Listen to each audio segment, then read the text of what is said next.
The medical bay of the Stellar Accord hummed with its usual sterile efficiency when Kira burst through the doors, carrying 2 small bundles of fur in her arms. The Valrosian cubs whimpered softly, their azure eyes wide with something the ship's medical officer had never seen before. Pure, unfiltered terror. Dr. Vaughn, Kira's voice cracked with urgency. Emergency. The cubs have been injured. Vaughn's 6 manipulator limbs snapped to attention, his chitinous frame pivoting toward the commotion. As the Accord's chief medical officer Athaxian, with over 40 cycles of combat medicine experience, he had seen everything from plasma burns to gravitational compression trauma. But nothing in his extensive career prepared him for what he witnessed next. The cubs trembled violently. Their small bodies pressed tightly against Kira's chest. Vaughn's optical sensors detected elevated heart rates, rapid breathing, and stress hormones flooding their systems. His mandibles clicked in concern. What happened? He asked, deploying his medical scanners and sweeping them over the first cub. Were they attacked? I'm detecting massive psychological trauma. Kira, the Accord's xenocultural liaison and one of only 3 humans aboard, looked genuinely confused. Attacked? No, they just participated in their first pillow fights. Vaughn's entire body went rigid. Pillow fight? Yeah, Kira said, gently setting the cubs on the examination table. With the human children in Rec Room 7, I thought it would be good socialization.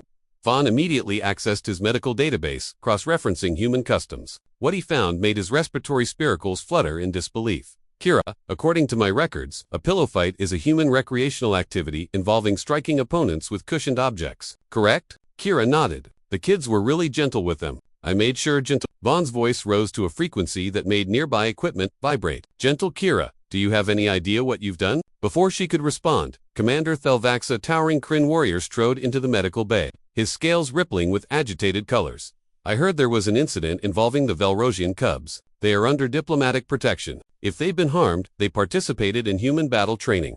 Vaughn interrupted, his tone grave. The room fell silent, except for the soft whimpering of the cubs. What? Thelvax and Kira said at once, though with very different emotions. Vaughn pulled up a holographic display. I've been studying human physiology and culture since this expedition began. Humans are one of the few species to evolve as persistent predators on a death world. They engage in what they call play fighting from infancy, mock combat designed to train reflexes, pain tolerance, and aggressive responses. Kira opened her mouth to protest, but Vaughn continued, mandibles clicking rapidly. These cubs, he gestured to the trembling pair, come from Velro's Prima Garden world with 0.3 standard gravity and no natural predators larger than an insect. Their species has never known warfare. They evolved as herd grazers, and you subjected them to human juvenile combat protocols.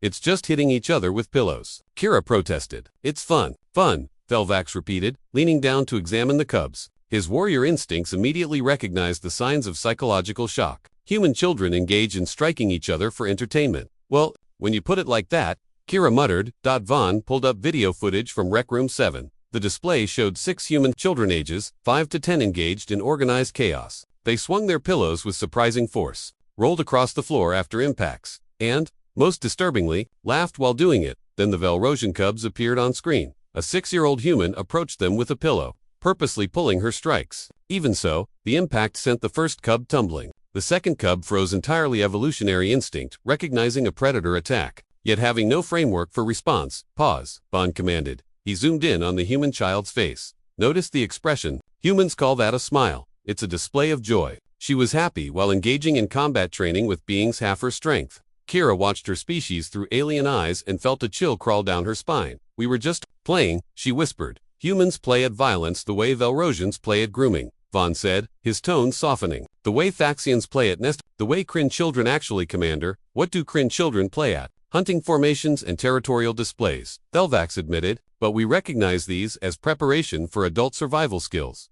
Exactly, Vaughn gestured emphatically. Every species' play reflects their evolutionary path. Humans evolved through warfare, hunting, and survival against predators that could kill them. Your games are battle training whether you recognize them as such or not. One of the cubs finally spoke, its translator rendering soft bleats into standard.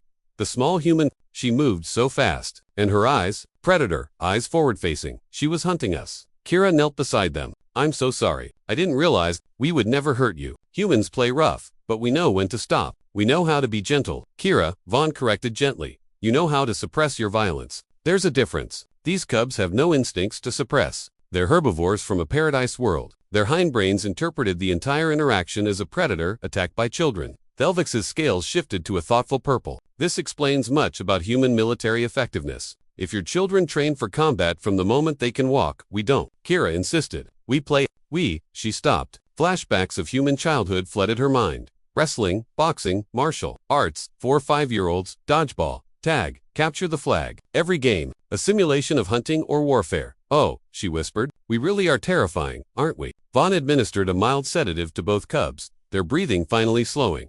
Not terrifying, Kira, he said, simply human. Your capacity for controlled violence is what makes you such effective peacekeepers. But perhaps we need protocols for introducing non-combatant species to human recreational activities. Agreed, Velvax rumbled. I'll draft new guidelines for cross-species youth interactions. No human games without prior psychological evaluation. Kira nodded. I'll talk to the human families. Make sure they understand what's normal for us might be traumatic for others. As the medical bay returned to calm, Vaughn watched Kira gently stroke the sedated cubs. Humans, he reflected, were perhaps the galaxy's greatest paradox, capable of such tenderness, yet shaped by such violence that even their children's laughter on a battlefield of feathers could send other species fleeing in terror. Kira, he said softly, your instinct to socialize the cubs was good. You simply forgot that humans define play very differently from most of the galaxy. She smiled sadly. Note to self, pillow fights are a human-only activity. Indeed, Vaughn agreed, though I suspect the cubs will have quite a story to tell back home the day they survived combat training with human predator spawn and lived to speak of it. Despite everything, Kira laughed. It was a very human sound, equal parts joy and pure absurdity. Vaughn found himself grateful that humans had chosen to aim that terrifying capability toward protecting the galaxy, rather than conquering it. After all, any species that could turn violence into play could certainly turn their strength into guardianship. They just needed to remember that not everyone found battle training quite so fun.